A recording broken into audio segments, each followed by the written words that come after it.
अस्सलामुअलैकुम दोस्तों, मैं हूं इंजीनियर आकिब रशीद ख़ान और आज मैं आपको दिखाऊंगा कि 180 लीटर के रेफ्रिजरेटर में फ्रीज़र को किस तरह से रिप्लेस किया जाता है। ये हमारे सामने एलजी का रेफ्रिजरेटर है, यानी एलजी का फ्रिज है और इसमें हमारा जो फ्रीज़र है वो लीक हो चुका है कस्टमर ने इसमें चाकू लगाया है।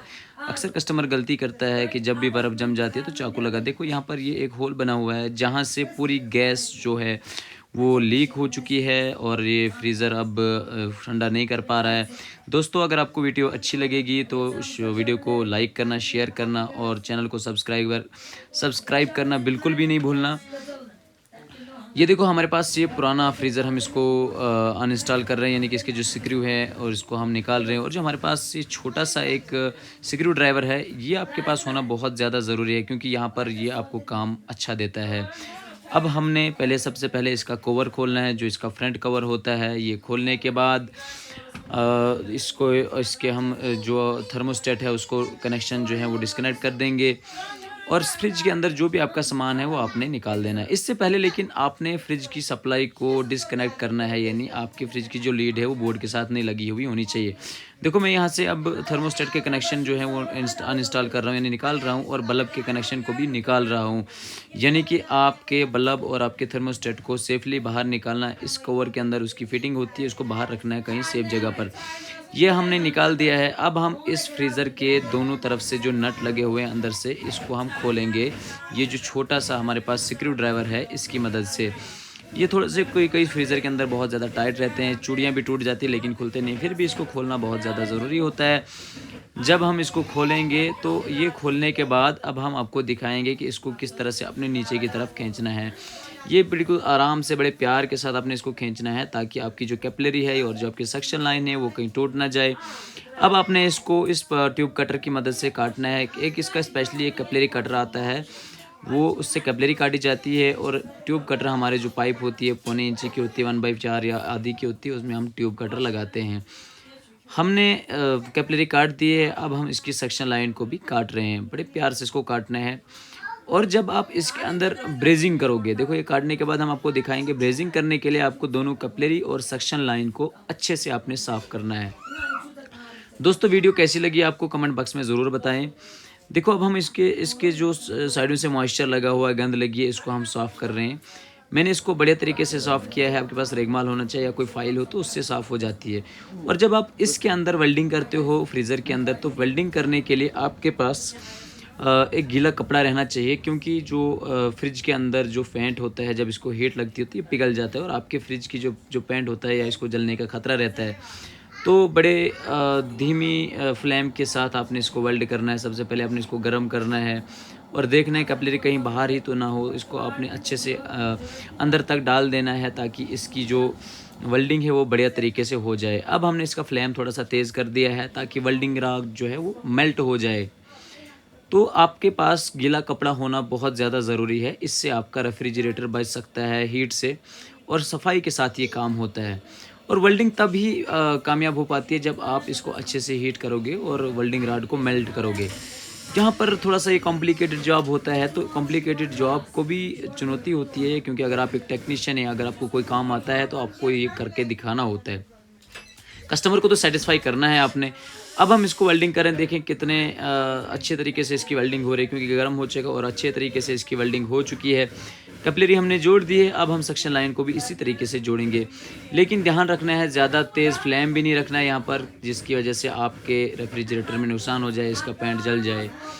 तो अब ये भी ध्यान रखना है, जब आग पकड़ लेता है कपड़ा गीला तो आपने इसको फिर से पानी में डुबो देना है और फिर से इसको पानी लगाना है। तो ये जॉब थोड़ा सा कॉम्प्लिकेटेड होता है फ्रिज के अंदर। सबसे ज़्यादा कॉम्प्लिकेटेड यही जॉब होता है कि अंदर से वेल्डिंग करना और इसको सेफली आप एंड तक पहुंचाए, ये सबसे बड़ी बात होती है। दोस्तों, मेरा काम आपको कैसा लगा कमेंट बॉक्स में ज़रूर बताना। वीडियो को लाइक करना, चैनल को सब्सक्राइब करना बिल्कुल ना भूलें। और भी कौन कौन सी वीडियो आपको चाहिए वो आप हमें कमेंट बॉक्स में बताएं। अब हम सबसे पहले इस फ्रिज के कंप्रेसर को वैक्यूम करेंगे। वैक्यूम पंप को कनेक्ट करने के लिए आपके पास कनेक्टिंग पाइप्स होना बहुत ज़्यादा ज़रूरी है और एक आपको एक गेज जो है वो होना चाहिए, यानी कि मल्टी गेज मेरे पास है, उससे आपको पता चलेगा कि आपका रेफ्रिजरेटर वैक्यूम हुआ कि नहीं हुआ। तो अब मैं इसको कनेक्ट कर रहा हूँ। एक मैंने लीड इसके साथ कनेक्ट कर दी है वैक्यूम पंप के साथ और दूसरी लीड में अब कंप्रेसर के साथ कनेक्ट करूँगा, वो भी मल्टी गेज के द्वारा। अब मैंने इसको सप्लाई को कनेक्ट कर दिया, लेकिन स्विच अभी ऑन नहीं किया है कंप्रेसर का। देखें, कंप्रेसर के बैक साइड से स्विच होता है और ये मैंने इसको कनेक्शन कर दिया। ये बैक साइड का स्विच है। जब इसको हम ऑन करेंगे उसके बाद ये दिखाएगा हमारा वैक्यूम हो रहा है कि नहीं। ये वाला जो मीटर है ये ग्रीन कलर का, यहाँ पर आपको सुई दिखेगी। अब मैं इसका स्विच ऑन करूँगा। अब मैं स्विच ऑन कर रहा हूँ इसको, देखो स्विच ऑन कर दिया है और हमारी सुई दिखेगी। ये देखें, अब हमारा कंप्रेसर वैक्यूम हो रहा है। जब तक ना ये ज़ीरो हो जाए, लगभग आपने 10 से 15 मिनट इसको लगा कर रखना है। जब तक ना ज़ीरो आपकी सुई पहुंच जाए तब तक ये वैक्यूम नहीं होता है बढ़िया तरीके से। फिर भी आपको एरर आ जाते हैं, तो इसको बढ़िया तरीके से आपने वैक्यूम करना है।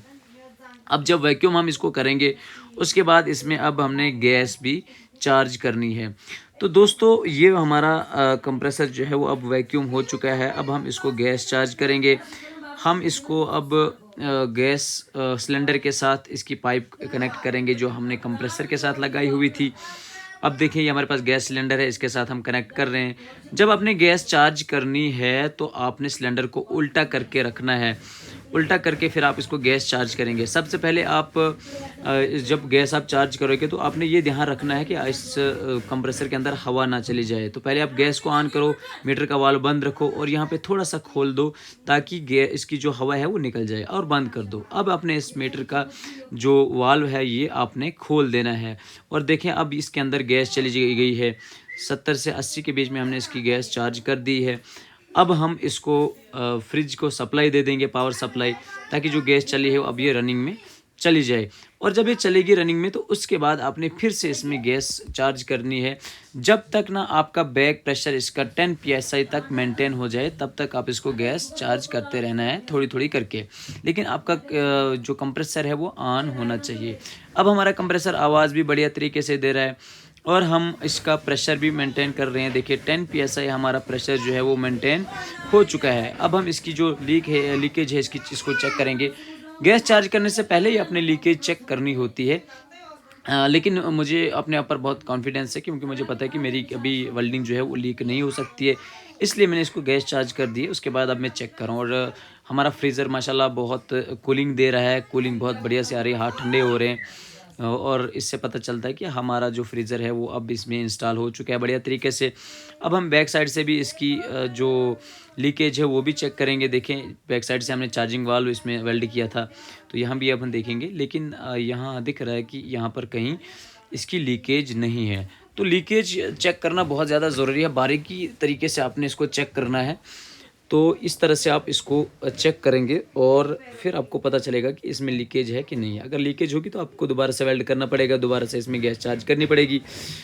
दोस्तों मेरी वीडियो को लाइक करो, शेयर करो, चैनल को सब्सक्राइब करो। आप लोगों की बहुत ज़्यादा सपोर्ट की ज़रूरत है।